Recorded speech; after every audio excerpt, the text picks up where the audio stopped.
Common misconceptions around clairvoyance or the psychic gift of seeing. Clairvoyance is the psychic gift of seeing, like I just said, or maybe you're having visions. When I started my psychic journey, channeling, all of the stuff that I'm doing now, I expected to have visions like Phoebe did in Charmed. Do you guys remember that show? I loved that show, where she would be thrown back into these visions and have everything play out in such vivid detail.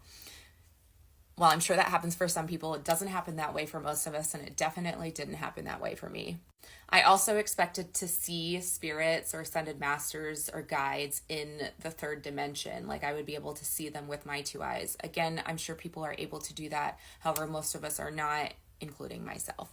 So when we're talking about clairvoyance, we're seeing with our mind's eye, with our third eye. So it's like there's two things going on. There's what's happening with my physical eyes in the third dimension, and then there's what's happening in my mind's eye. And the mind's eye vision is almost like a layer, like a filter on top of what's happening in the third dimension.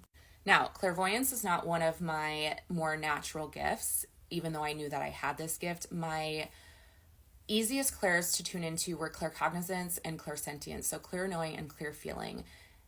These two helped me develop the clear seeing. So I would know I was seeing something in my third eye, in my mind's eye field, and I would feel it. So if I'm seeing grandma stand behind you, I may not see her. Typically for me, I don't see facial details. They might come through in another way, but I'm not seeing grandma stand there per se with her white hair and her blue eyes or anything like that.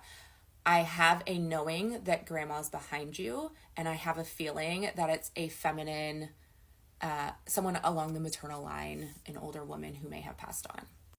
These things support the clairvoyance. Now, again, I'm not seeing her, like just seeing her. This is one of those things where it's not black and white and it's very fluid.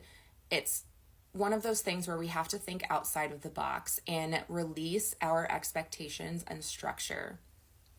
I'm really not sure if any of this makes sense. I'm hoping some of you are picking up what I'm putting down and that it's helping you.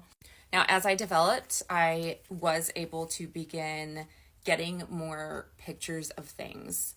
And I'm going to talk about the language of spirit in the next video. So how spirit does communicate with us and how we will get visions, etc. Let me know if this is something new to you or if this is something you're experienced in. As questions come up, let me know, drop them down, and I'll do my best to answer.